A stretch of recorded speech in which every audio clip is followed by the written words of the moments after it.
Hello, Monetization Nation. In the last episode with Jason Falls, we discussed why and how we should reframe the way we think about influencer marketing. In today's episode, we'll dive deeper into principles from Jason's book, Winfluence. Specifically, we'll look at core principles, purposes, and applications of influence marketing. In chapter 3 of your book, you talk about 6 principles of influence. You want to teach those to our audience? Yeah, so that's the chapter where those 6 principles, by the way, are not mine. Those are from Robert Cialdini, who is, he wrote a book called Influence back in 1984, which is now in its umpteenth edition. And he's written a bunch of other books since then that are on the topic of persuasion. So he's a salesperson. So if you've ever gone through any sort of sales training, probably in the last 30 years, you've probably learned something along the lines of those 6 principles. But in that chapter, what I do is I talk about an influencer, a young influencer named Ari, Arii, on Instagram, who made the news because she did something that was, controversial, rubberneck, negative, whatever. She actually launched her own clothing line to her 2 point whatever million followers. And then after it launched and she didn't really sell much of anything, lamented the fact that she had all these followers, but, couldn't sell, 26 items worth of clothing to this 2 point whatever million followers. So the media got a hold of that and sort of, pulled her out as, see, influencers aren't influential. And so what I did in that chapter was I broke down those 6 principles from Robert Cialdini, which are reciprocity, scarcity, authority, consistency, liking, and consensus. And I broke each one of them down as a way of saying, here's what Ari could have done differently to change the outcome. And this is what really good influencers do, so that when they launch products or when they recommend a product that a brand is partnering with them on, it actually does work. So this was a bad example because she was a teenager at the time. And I even say in the book, what kind of world do we live in where a 17, 18-year-old kid can launch a product, can be an entrepreneur and launch a business, launch a brand, put a lot of work and a lot of effort into something, and we make fun of her publicly in the media and call her a failure. I mean, I think it's a pretty crappy thing for the world to where the world has come. But at any rate, so I go through, those 6 things. So reciprocity is essentially, you give to get, right? And so if you look back at Ari's content, she was really just posting pictures of herself in nice clothes or in nice positions. There wasn't a whole lot of content or copy to her Instagram posts. It was just kind of, look at me in this outfit. She was never giving anything to her audience. She was never saying, here's my fashion tips. Here's my advice. Here's where I shop. Here's how I pick out my clothes. She never really gave. And so therefore the audience didn't really have the instinct to give back when she had something that she wanted them to purchase, or something that she wanted to have that reciprocal relationship for. She didn't establish any scarcity. She said, I'm launching this brand. I'm launching this product. Here's my store. Go buy all you want. Well, if nobody's ever bought a product from you before and you want to create some, sort of drama around it, then you say, you know what, I'm launching this brand on January 1st, but I'm only selling 100 of these outfits for the first 100 people are the only people that get them, right? And then you come back 3 months later and say, okay, because of the popularity of those first 100, we've now produced more. Now, all of a sudden, you've created demand because there's something out there that's scarce that you can't get a hold of. People are going to want that. She never created anything like that with her audience. Authority is another thing. And I alluded to the fact that she didn't really, share fashion tips. She was just, a beautiful young lady in interesting, beautiful, stylish outfits, posing in interesting places. That was her content. She never really established, here's why I have expertise, authority, credibility around fashion and style, which is why you would buy from someone, when a fashion designer who has credibility comes out with clothing, people rush to buy it. She hadn't really had anything that said, this is why I have this expertise. So she didn't have authority. Consistency is the next one. And again, she had consistency in posting content, but she hadn't consistently recommended products. She hadn't consistently had brand partnerships. She hadn't consistently said, you should go buy this top or these shoes or this purse or whatever, because that would have conditioned her audience to say, oh, I can trust her for recommendations, because when she recommends products, she recommends really good products. She hadn't really done that until that point. So there wasn't consistency there to teach the audience to behave a certain way. And then, liking is one of the other, is the fifth of the six. Liking and consensus are the next two. And liking is one of those things where the principle there is, would you rather buy, something from some random person who approaches you, or would you rather buy something from someone you're very familiar with? And because of the really sort of superficial photo only, not a whole lot of depth. And again, she was a teenager, so there's probably really good reason this didn't exist. But there wasn't a whole lot of, nobody in her audience really knew Ari. They just knew she, looked good, dressed well, posted good pictures. They didn't know what she was interested in. They didn't know that she had a family or brothers or a boyfriend, or she didn't provide anything to give her audience a more emotional connection to who she was. And so they liked the pictures, they liked the style and the fashion, but they didn't know her. So when she comes out with her own line, well, she's just a stranger. You're not going to buy something from a stranger. And then consensus, as much as we, hate to admit it, at the end of the day, I think I say in the book, we're all lemmings to a degree. And what consensus refers to is if a bunch of people were buying products within the first hour, if you saw the sales go up and you had a bunch of people posting reviews and saying, oh my gosh, I got one of the 100 orders or whatever. Now, all of a sudden, there's this natural human nature for us to say, ooh, I need to have one too, right? We follow the crowd a lot as purchasers and as consumers. Yep. And because she wasn't able to create that initial buzz and consensus that this is going to be good, what she could have done is reached out to a bunch of her other influencer friends, given them versions of the product to promote the first couple of weeks of the sale or a couple of weeks prior to the sale, so that there's this veil of consensus that, ooh, everybody's wearing this product, therefore I have to have it too. And so that's how Robert Cialdini's principles kind of fall into the book. I kind of walk through this exercise of what could she have done differently to not be the bad case study of an influencer launching a product. What advice do you have for businesses about how they should approach influencer marketing strategically?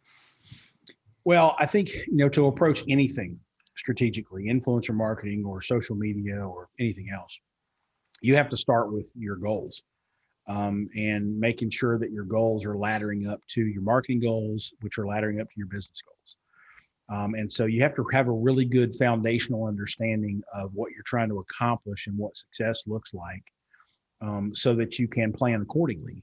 If you don't understand, where you're trying to get, I go into a bit of a rant in the book about measurement, because I say, if you don't plan to measure, if you don't look at your goals on the front end of a campaign or a year or a program and say, here's where I want to get, this is what success looks like, then you don't know what data traps to set along the way to find out whether or not you're getting there, which is the equivalent of putting your family in the car, getting to the end of the driveway and saying, where are we going on vacation, right? You have it packed, you have tickets, you have figured out who's going to feed the cats or whatever.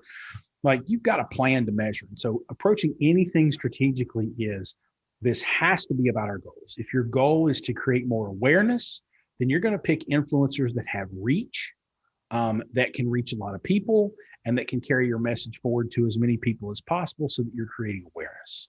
If you want to create conversion, then you need to be able to develop programs and choose influence partners that are influential and persuasive at telling their audience to go do or buy something, and they can show you evidence that they've been able to do this before. If you're trying to change the way people think about your product or your service, or an issue that affects your business in the industry, then you're going to want to engage a different type of influencer, someone who has conversations with their audience, who can help change the way they think about a certain product or service or issue.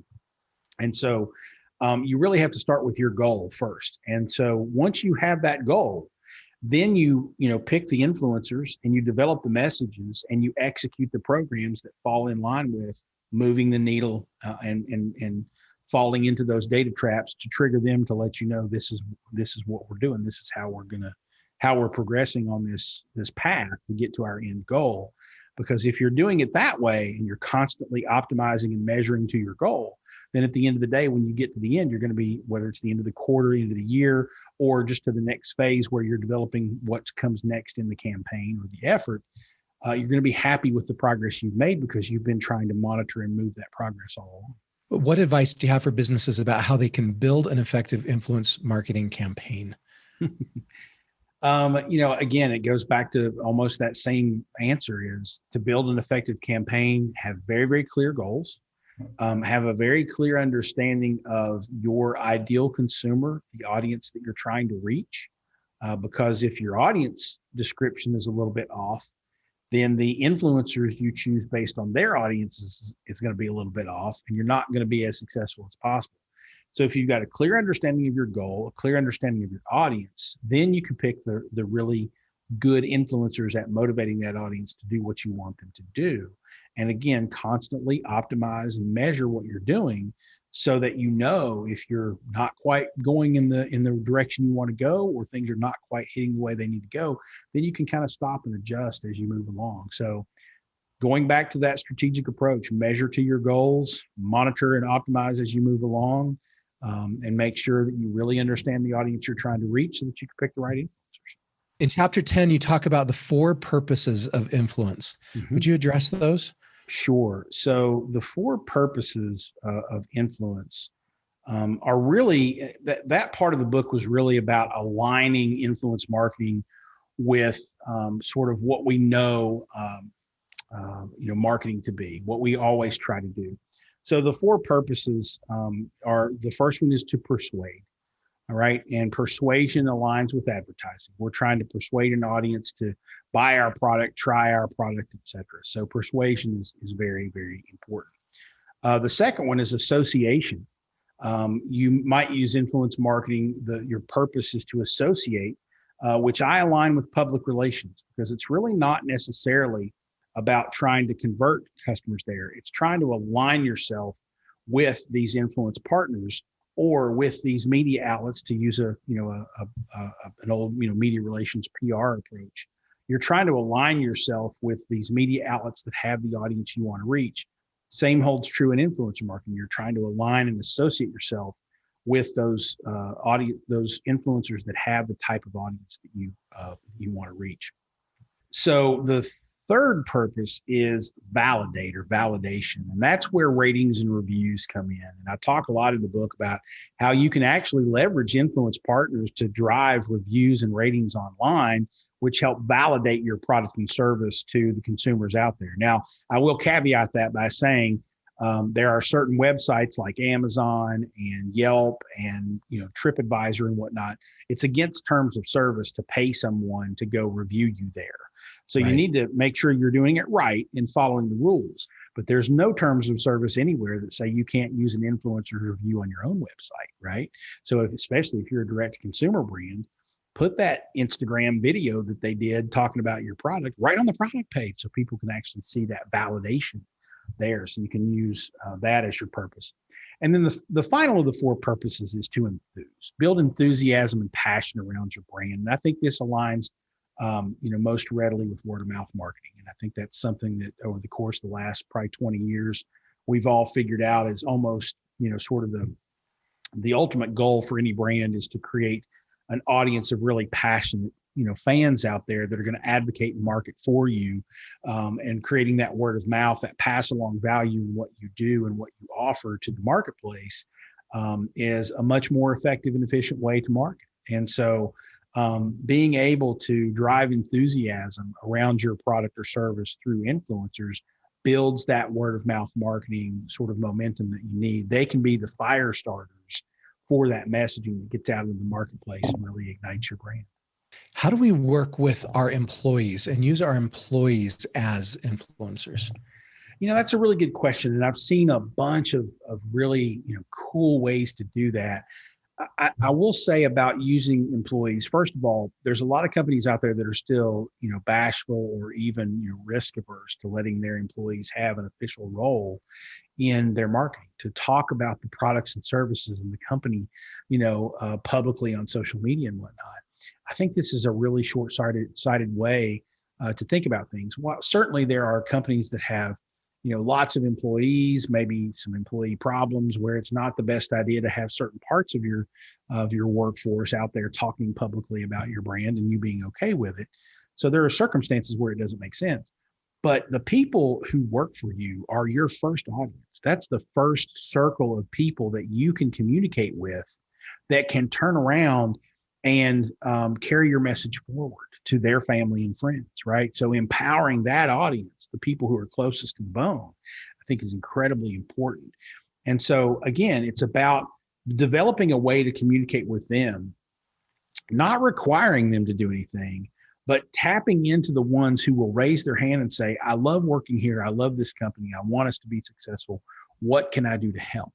And then setting up some guardrails to say, this is fair and in bounds, and this is what's not fair and out of bounds.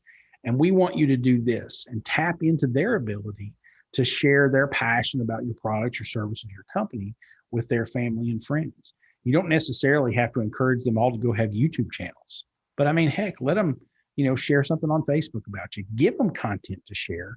Say, hey, if you want to help us out, here's some content you can share for us. It's very effective.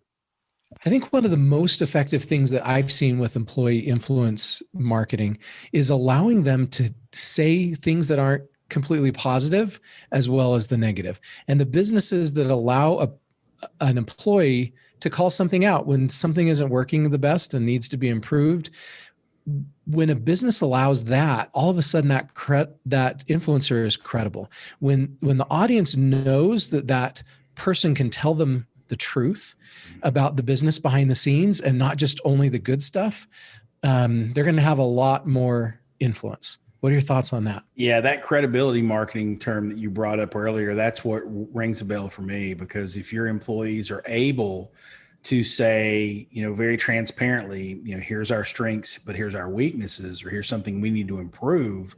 And you allow that and you embrace that and you use that intel to then become better, and the public can see it happening in an open conversation. Yep. Now you're transparent. Now you're honest. Now you're genuine. And now you have credibility with that whole audience that's watching, because they realize, wow, that's a company that I'd like to do business with because they get it. They're not just worried about their reputation. They're worried about serving their customers better and making better products.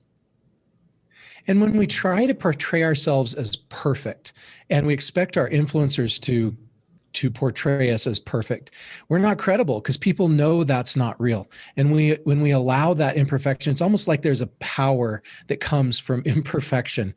And when we embrace that, we increase our influence and our credibility. Couldn't be better said.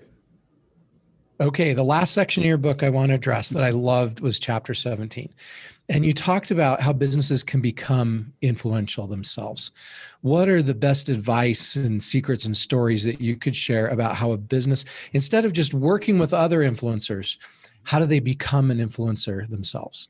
And there's a couple of great case studies in that chapter too that I really love. And really, I think the best way to describe the methods to success there is treat your business as if it's a personal brand, as if it is an influencer. Think of it that way, and study the way influencers in your vertical establish their own credibility and their own trust, right? They are going on podcasts. They are writing blog posts. They are offering up guest articles on different websites within the industry. They are sharing great content on Twitter or LinkedIn. They are, sharing their thought leadership pieces on Facebook, or even doing live videos where they're, talking to other experts in the field and having discussions on, even TikTok and Facebook Live and whatnot. So make your company do that too, right? Put yourself in the shoes of someone who is trying to build their own individual influence within an industry. do those types of things, and you're going to find over time that you're going to be more credible. You're going to gain a following. People are going to trust your social content more than they ever did before. There's a couple of really good examples, in the book of that happening. I have one from my friend Mark Meyer, who was working with a B2B company. And this was back when Twitter was really the primary place for that. It still is for B2B in a lot of ways. But basically, he just started watching all of the influencers in the space, in the vertical that they were in. And he realized and noticed they all retweet each other. They all share each other's content. They all post multiple times a day, not just at allotted times, 3 or 4 times, and it's all scheduled. So he basically threw the content publishing schedule out the window, started posting dozens of articles a day on Twitter, started retweeting and tagging all of the other influencers in the industry in his posts.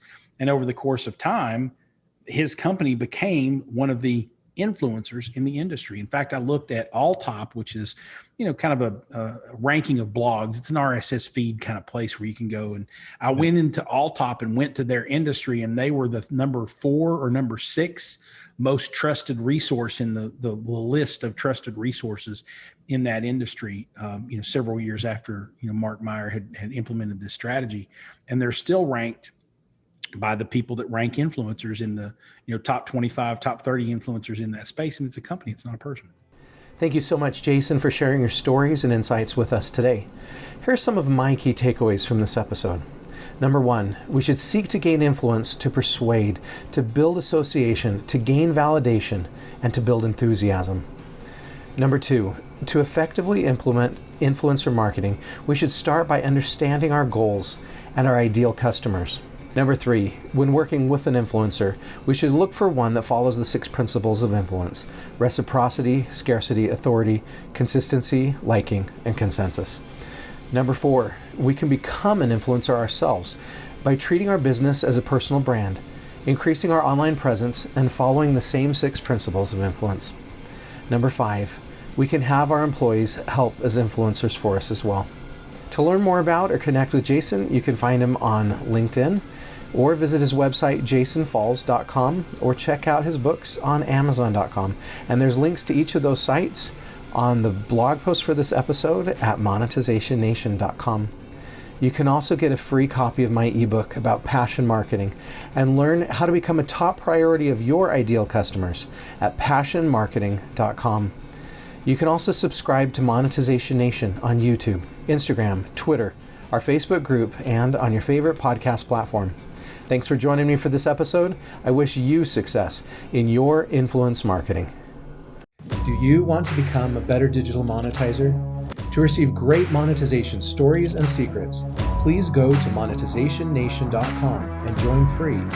And if you liked today's episode, please subscribe to the show and share it.